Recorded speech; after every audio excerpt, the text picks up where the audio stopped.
to the Truth in This Art. We're here in the Big Easy, and I'm Rob Lee, and I'm the Big Easy. I actually recorded that. I actually put that on here. And I'm excited for my next interview here at the New Orleans School of Ballet. Whoever thought I would be here? Whoever thought it? My next guest is a mover, a maker, and a mentor, fascinated by the medium of dance. She has further developed her performance in choreographic artistry in the greater New Orleans area. Her choreography has been performed in various venues and is a participant in the pilot program Moving Towards Justice, open workshop at Give Me Dance. Please welcome Lauren Ashlee Messina. Welcome to the podcast. Hi, thank you so much for having me, Rob. Thank you for coming on. I'm just jazzed to have you here. We made this happen. You know, the time zones weren't letting us be great. Yep. For one. Mm-hmm. I was like, I'm on a flight. What's the time? And when I got off, it just everything flipped. I was like, oh no! So I'm glad we're able to do this. And so I want to start off with one of these sort of introductory questions. I think a lot of how we go about creating, a lot of our inspirations come from us when we're very young, and we end up returning to it when we're an adult. Like maybe it's some of our interests, like some people were maybe interested in shoes and they couldn't afford Jordans, but they would see them in like East Bay, which is going out of business soon. And, but really tap into it. And it's like, I draw or I paint in the Jordan colorways because that's an inspiration growing up. So, could you tell us some of your early creative interests and ultimately, how did you get started in dance? Okay, that's such a great question. I think early creative interests for me were, I love to write. Sure. I love to write. I actually looked back recently at a folder I had from some poetry from when I was a kid. Yeah. So I like to write a lot of poetry and rewrite stories that I read, make them different, that kind of thing. I got started in dance because I think I was dancing around the house a lot as a kid, and my mom and dad thought, okay, you're dancing around the house, you should just get into a dance lesson. But they actually gave me these 2 books to start and said, if you practice with these books first for a couple months or a couple of years, then we can put you into some dance lessons. Got you.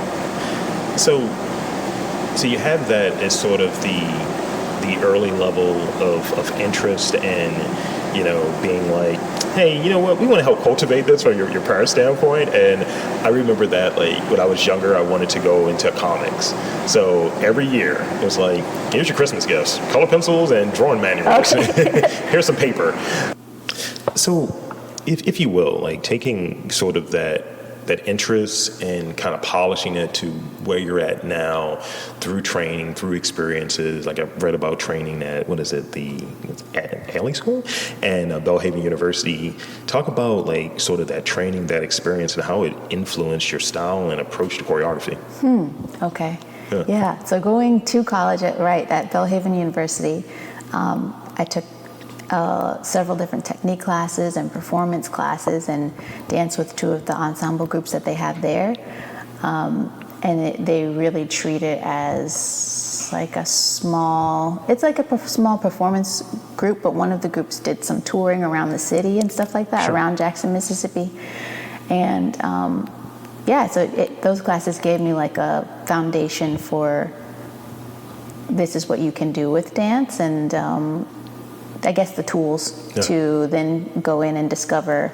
When I went to the Ailey School in New York City after, it was several years after Belhaven, but when I went there, then it was more, okay, I've graduated at this point, I've learned some things about dance, I'm still taking classes here at the Ailey School, but I was also really considering, like, how can I make this dance life fit what I want to do with creative stuff. It's an interesting point. Thank you. It's an interesting point when folks have a creative drive and having that sort of courage to create, courage to perform. Because it takes a lot sometimes, I would imagine. And when folks realize, like, no, this is a lifestyle. This is multiple parts that go together. And sometimes they're making moves. So in stepping back a little bit, some of those early dance experiences, that early interest, Illinois, and then you mentioned New York and in Mississippi. I like how you slid New York in there briefly. And we're recording this down in New Orleans. So ultimately, tell us how you got here as far as within this dance lifestyle. Okay. Yeah. I wouldn't have come here if I hadn't gone to Mississippi, that's for sure. And I eventually went back to Belhaven for graduate school, and then it was there that one of the instructors was a recent graduate herself with her MFA in dance, and was teaching one of the technique classes I had. And during the class, she was talking about coming down here to audition for a company. And in my mind, I guess I had this kind of like trajectory that either people had kind of, I guess, instilled in me, or I'd seen that if you go the route of going to college for dance, then you're not going to be a professional dancer after that. I don't know why that was in my mind, but especially going to undergrad and then going to grad school was kind of like, once you go to grad school for dance, then you're going to go into academia or something like that. Gotcha. And so when I saw her teaching these graduate classes and then getting ready to go audition for a company down here, I think my mind was kind of like, wait a minute. That's the question that I've always asked, but I never asked anybody, and I never saw anybody really doing it, at least where I was. And so that's how I found out about a company here called the Opera Ballet, and that's kind of what led me to come here and audition. And I'm not a part of that group right now, but I was for 5 years, and that's kind of what got me here. Nice. Yeah. So if you will, could you speak a little bit about, since we're here in New Orleans, speak a little bit about sort of dance and ballet, choreography, that culture here? Like, I had an interview yesterday to date it, and one of the quotes that came out of it was, "New Orleans is a dancing city." so I want to get your take on it from more of this sort of like looking at it from a fine art perspective, because that's what I kind of consider ballet in this space that we're in. We're in the studio currently. So talk about that from your vantage point, being a person who's moved into this community and moved into the city, and being in various markets. So talk about like what you've experienced maybe comparatively between markets, and like what the culture here is around like dance. I would agree with whoever said that. It's definitely dancing city. But it's funny because I didn't know until I came here how much dance was here. And there's a lot. And so I teach where we are at the New Orleans School of Ballet, and I have a wonderful opportunity to teach children's classes here under Nikki Hefko, the owner of this studio, and she was a former dancer herself, the Dance Theater of Harlem. There are a lot of people here that have professional experience from other places and have brought that to New Orleans. But also there's like there's roots in other, like there's a strong African dance background here. There's folkloric dance. There's like you could take dances in pretty much any style, and there's people here who've been doing it for a long time. And I often feel a little uncomfortable being here for only 5 years and then talking about my perspective on this space. But this year especially, I'm getting to feel more like I have an understanding of dance in New Orleans from my vantage point. And there's just a lot. There's a lot here that I don't think that you see in a lot of other cities. We do have like concert dance and what people talk about as traditional professional dance, like ballet and modern and contemporary, but really all these styles people are doing it as the quote unquote professional level. Like there's hip hop dance here, like a strong hip hop dance scene. I'm gonna sashay out of here. That's great. So in talking about it, and as you think about it, memorable performance or choreographic like piece that you created, like what comes to mind? Like when you think about it, it's like, that was a great experience, or okay, yeah, that one left, but we made it work. Talk about an experience that you've had from a performance standpoint, from a choreography standpoint, that really sticks out for you. When I think about things, I wrote this recently into a short story. It was a digital storytelling course, and I get crazy stage fright, right? And I just remember the first time I did a movie night, and I'm having this sort of internal dialogue of, you're gonna fail, right? This is gonna go like left, and then sort of the really positive, man, this is gonna be great. You can get a TV show out of this. Wow. And it's like neither one of them are quite accurate, so I'm somewhere in the middle, and I wanted to depict that in this sort of digital storytelling thing. But it's just funny that particular situation, not a podcast, but that, hosting an event stuck out for me. So for you in your discipline in this dance lifestyle, what has stuck out for you within your career? there's been a lot of things. Kind of where I'm at right now, this day that we're on. I'm working on a piece for Binge Dance Festival. That's being produced by Dow Dance Company. And again, it's like these are groups of people that I didn't know lived here, parts of the dance community that I hadn't met yet. But the piece that I'm working on now, the show is tomorrow, and I was telling a friend, I've come to this place, like I've been in this spot with creating dances multiple times where the piece hasn't taken on the life that I want it to or see in my mind, but there's a part of me, kind of like what you were saying, that feels like I know it will, because it always does. Right. But then there's another part of me that's like, this, in this state that it's in right now, it's going to fail. It's going to be on you. You're going to let the dancers down. So I think I've had multiple dances like that. The first time that I experienced, I guess, like that weight of like, you're making something and it has to be great, or that was, I created a piece called hashtag Making of a Movement for my thesis choreography for dance, and it was in 2016, it was all about protest movements, kind of in response to the elections, and just what are these movements that we make with our bodies in protest, and then what does it mean to move our bodies in protest to things, but also just to be still and to stand our ground. And that piece, I think, left a mark on me and the way that I make dances, and being able to tell a story with movement and with words, and So would you, like, I know with, I've talked to chefs, I've talked to like artists, and some folks get, and I mention those too because some of them don't use the term. Like there are chefs, I don't use that word, or artists that it's like, nah, I'm not quite an artist yet. It's like, but you've been doing this I'm not quite an artist yet. Do you use other terms in it? Because the storytelling piece is interesting, like telling the story through dance. Did you ever like use that? And I'll say, like, when people say, to me, like, you're a storyteller, it's like, I'm facilitating. I'm helping someone tell their story. Oh, wow. And it's like, I'm just a lowly podcaster, I do that thing. Do you ever use storyteller as like, as part of the bio? I actually don't. No, I really don't. And it's funny because I've heard dancers that do, or choreographers that do, or people who, I've read bios where people use interesting words to describe like how they identify themselves. I've never thought storyteller. Movement storyteller. Lauren Ashlee Messina here. Just throw it out there. I had a buddy, he was a food blogger, and I was like, you're an Epicurean journalist. Ooh, he was like, That's beautiful. He's like, I feel high now. Another level now.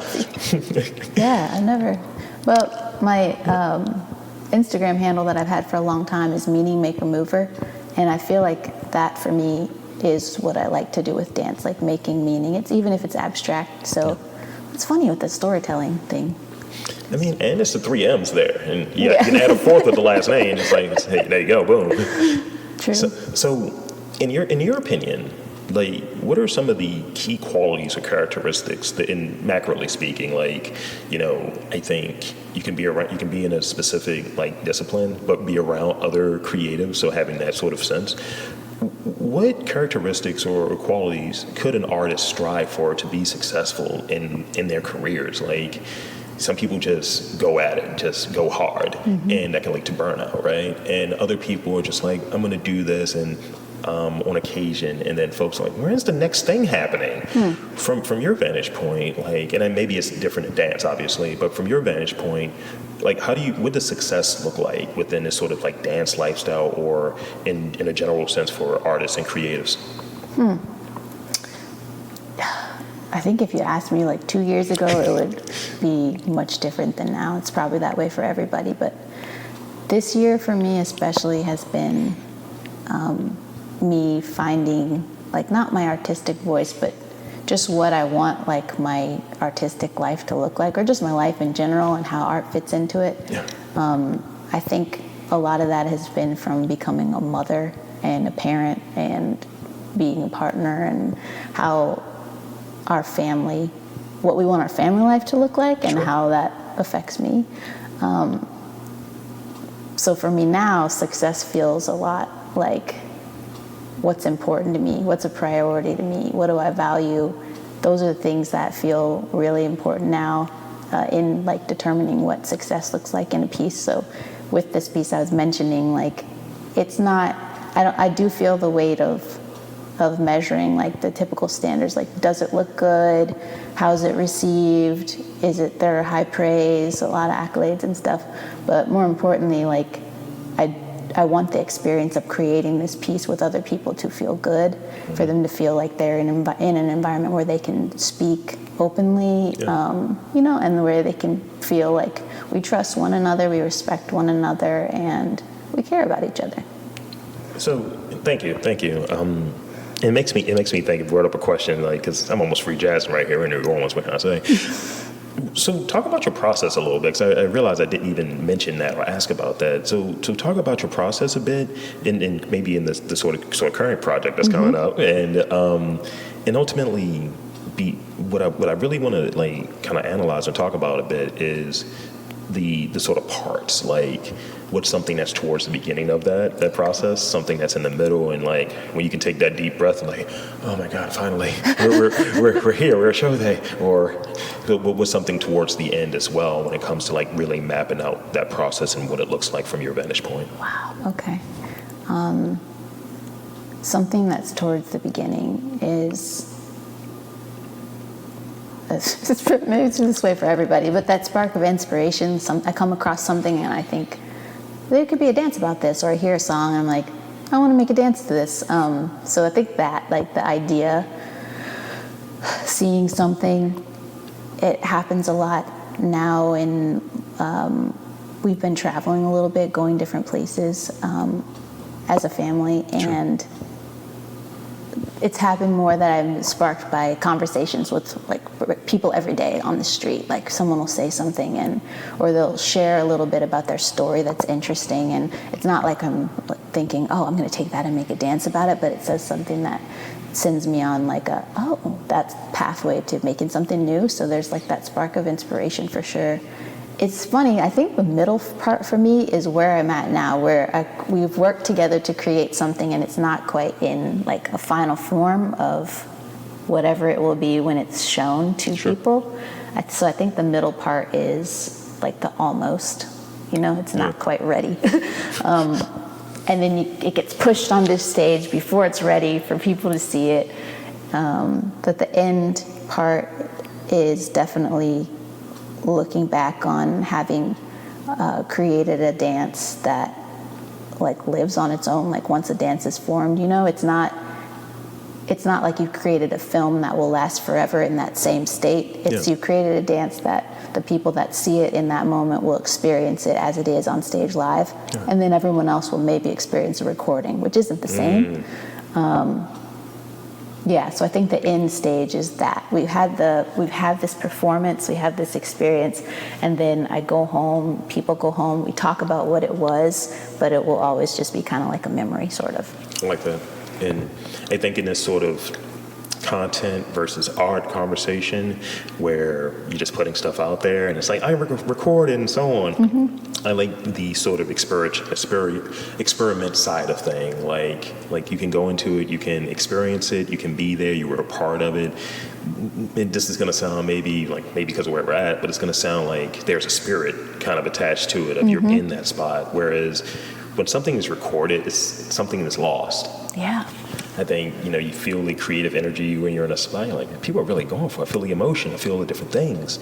And I got that from being in very, very, very intimate sort of like playhouses. And it's like, that's a performance right there. There's a multitude of things. There's obviously the dialogue, obviously the acting, but movement, dance, things of that nature that are in there that I wouldn't appreciate in the same way if this was filmed. And at times, it's like I can watch this and then go back to when I experienced it, when I was there. And it's like, these hit different. Yeah, I think so too.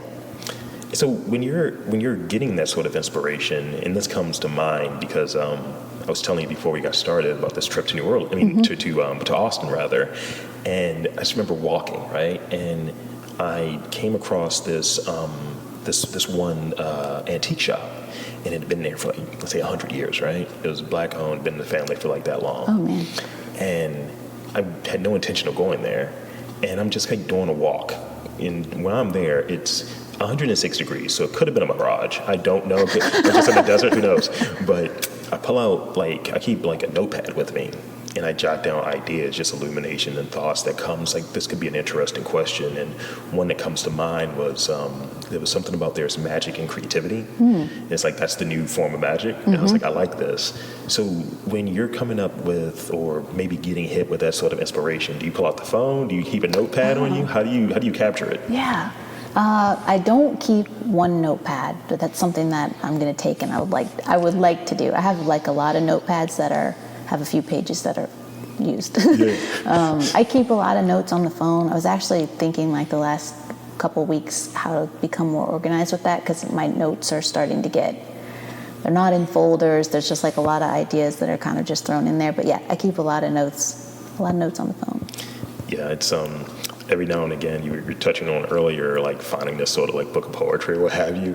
I remember like finding, like, I would have a joke book, or even when I would do poetry or rap or what have you, or even writing down premises and like treatments. I would just have them, and it's a stack of like partially used. It's like, I only use 5 pages in here. It's like, how can I just press these together? And you almost want to digitize them. It's like, I need to declutter. Yep. Yeah, I have mine in a box now, and they're just sitting in a box until I figure out that, like, what am I going to do? Consolidate into different folders. Yeah. So talk about, and we got a few more questions, like 2 more questions actually, before we get to the rapid fire questions. Okay. Talk about like motivation and inspiration. Like, how do you stay motivated and inspired when inevitably we come up to challenges? I was talking about gambate earlier, that whole idea. And, you know, some people do and I know that I do it on occasion, sort of the negative self-talk of like, you know, you're not supposed to be able to do this. You're not supposed to be in this spot. You're not supposed to have this opportunity, or you're not good enough to talk to this person about their work. Who are you? Those are things that kind of pop up, and the fight and flight, you know, thing is activated. It's like, I don't believe that. I'm going to fight that idea. So how do you like kind of stay inspired or stay motivated when faced with challenges or setbacks within your work? Wow. It's hard sometimes. I think I've found that the way I feel most motivated is when I'm motivating other people. So if I can put myself in a place where I'm like sharing good, uplifting, positive, or just like true things about friends, and speaking into other people's lives, like stuff that feels worth sharing. That makes me feel really good and really motivated too. So sometimes, like, I do record sometimes audio recordings, like little voice recordings on my phone, and just kind of journal that way, because I haven't had time to journal in a while. I haven't made time, and those kind of recordings become motivating for me when I listen to them later, and they've turned into other little dances. They turned into, we just started making some short like YouTube dances. So I think sharing with other people and helping to, not trying to motivate other people, but just helping put more good stuff out there makes me feel good too. Yeah, it's that conversation that I'm always engaged in. It's the how and the why. It's like, I know why I'm doing it. Sometimes the how, people can get tripped up on that, but I know why I'm doing it, being able to help people get their stories out there, and selfishly for myself to have interesting conversations with folks. Okay. And it's like, I'm learning as much as the listener, and that is really great. And sometimes even having folks, like, you know, earlier, the storyteller thing, right? Having folks like, you know, I haven't really looked at what I do like that. I'm going to add that. And I remember early on, I had a guest on who was like, I just make drinks. And I was like, yeah, there's an artisanal thing to this. Like, you're a neurologist, you're doing a lot of different things, and they're balanced. And what came out of it, it's going to be really ridiculous. It was a CBD cranberry mojito. What? Called a Rob Lee's joint. They were a mixologist. That's what they made. Wow. And it was like the Rob Lee joint. And I was like, let's go. So that might be the actual first Rob Lee. I'll tell you about that when we wrap up. Okay. There's another Rob Lee out there. this is the last real question, and it's almost kind of like sort of the culmination, right? Before we get to the rapid fire questions, what are some, maybe one or two key lessons that you've learned throughout your career with respect to art, with respect to the artist lifestyle, if you will, and how have these experiences shaped your creative practice? Can you say that one more time, just the first Absolutely. part? Okay. Yeah. What are some of the key lessons that you've learned in your career that have kind of helped shape your creative practice now? Like, going back, like I learned never to do this, and now I don't do it anymore. Mm-hmm. So what are some of those lessons that maybe one or two that you've learned throughout your career that have kind of like helped you in your artist lifestyle now? I'm definitely still learning things regarding like managing time and managing how we use other people's time in rehearsal. So that was something I was thinking about yesterday. It's kind of an ongoing lesson of how I make dances, how much time it takes me to make something. And sometimes it's hard to gauge that. So that's a current one. But I think I've learned that like my art that I make is it's a part of me, but it's separate from me. And however it is received or whatever it becomes it's not the extreme of both ends, whether it's well received or whether it's rejected by the world. They don't have an impact on me. It's not personal. Yeah. And I went through life for a long time feeling like everything was personal and being defensive about a lot of stuff. We're sensitive people. Yeah, just like internally. So I think that's been the biggest lesson. And it's been freeing too to be able to create stuff and experiment and try new things, not feeling like, oh, well, depending on how it's taken. If it's successful, then I'm a success. And if it's rejected, then I'm some terrible person that's never going to make art again. I like that you said freeing there. I've gotten to this sort of spot. I've been, like I was saying earlier, doing it for a very long time. But for the first 10 years, I wasn't really caring about putting it out there for public consumption. It was kind of like, if people find it, great. But now, like, purposefully and intentionally putting it out there, and hey, make sure you share this, especially to like the guests. You'd be surprised how many people, they don't share the episode that they're on. Really? It's very weird. But now almost kind of taking like, all right, how many downloads did this one get? I sucked in there, didn't I? And still kind of, playing that game. But the freeing component of it, I definitely agree. When you get to a spot of, I stopped doing the whole what if. Like, by being down here, I had an interest in doing these interviews and an interest in speaking with someone like you and saying, I want to do this. This is what I want to do. And just kind of trusting that my, curatorial eye and my interest. It's like, this is why this makes sense. And the why. Yeah. And, that is very freeing without thinking of how will people receive this, because I'm not making it for that purpose. Right. I know my why. Right. Yeah. That's huge. But yeah, I feel that. And then even things have come up, like having this opportunity to be here and talking on this podcast. It's like you were saying with the storyteller thing, there's like a lot of moments that I'm learning from other people, like as we have these conversations in this format and even just in passing, like it just leaves an impression on you of like of furthering your understanding, at least for me, of what my why is and stuff that I didn't even know. So like these kinds of things, I'm like, man, yeah, that's true. It's going to be great to get that invitation to the choreography and the dance that's based on this podcast. It's just all of the dancers have microphones. It's like, so we have everyone in a suit and on stilts. Okay, that's now I have ideas. That's great. So Lauren, I got a couple rapid fire questions for you. Remember, rapid fire, don't overthink them. Don't overthink them. Don't overthink them. Okay. So here's the first one. What is your hidden talent? What's my hidden talent? Oh. Can you juggle? No, I can't juggle. Okay. Can't. No, I don't think I have a hidden talent. Everyone has a hidden talent.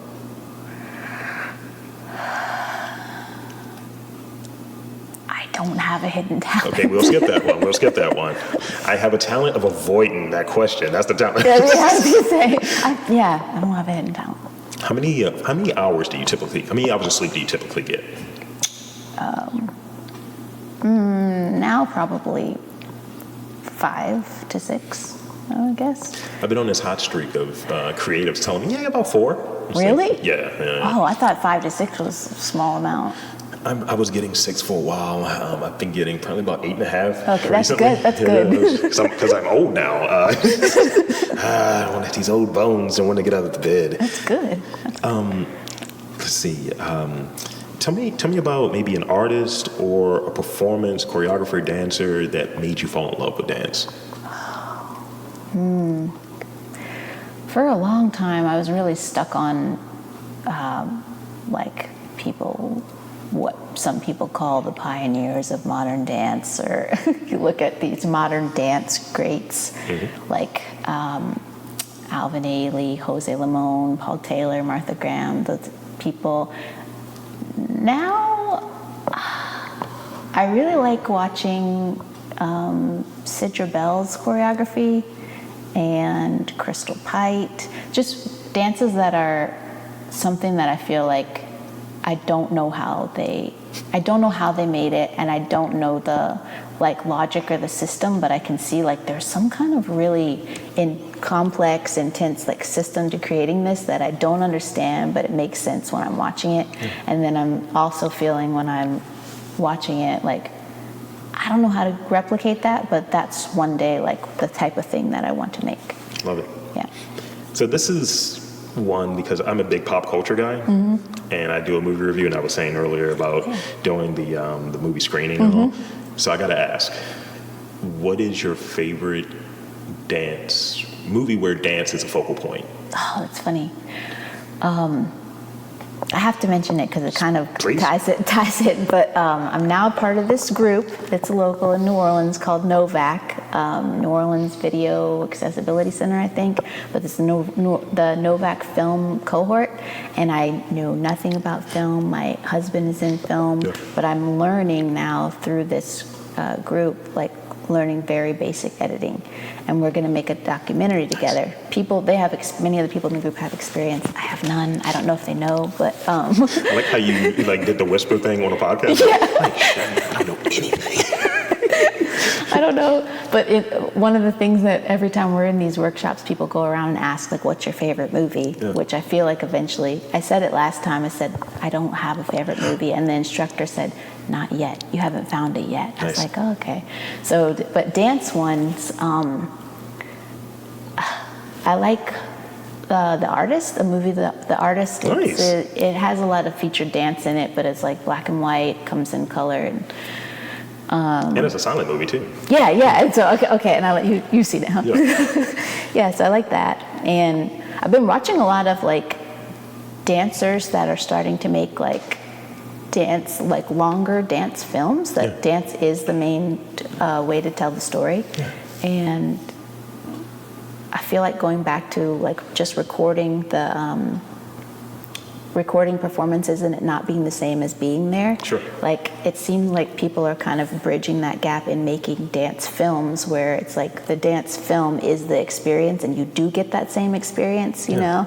And it's not made for stage, it's just made to be seen in that way. So, like that. Yeah. So that's kind of it for the questions. Cool. And what I want to do here in these final moments is, one, I want to thank you for being on this podcast. Thank you. And two, I want to encourage and invite you to share with the listeners where they can check you out, where they can check out the New Orleans School of Ballet, any shameless plug that you might have. The floor is yours. Okay. Well, I'll start with the school, New Orleans School of Ballet. You can find the school on Instagram at NOS Ballet, I believe, or just type in New Orleans School of Ballet and you'll find it. And we have spring classes that are starting now, so come take a dance class, and you can find out more about the owner, Nikki Hefko. You can look her up online. She has a full bio and all that. I'm really glad to be here, and I enjoy teaching here, so I have to say that first. For my stuff, you can find me on Instagram at Meaning Maker Mover, or I have a couple others. You can just look up Lauren Ashlee Messina. I kind of have stuff just floating around everywhere. Yeah, a few spokes in a fire. Yeah. And I do have a personal website. It's Lauren Ashlee with 2 E's, dance.com. Well, there you have it, folks. It's the Big Easy Rob Lee here, wanting to thank mover, maker, storyteller, Lauren Ashlee Messina for coming on to the podcast. And I'm saying there is art, culture, dance in and around your neck of the woods. You just got to look for it.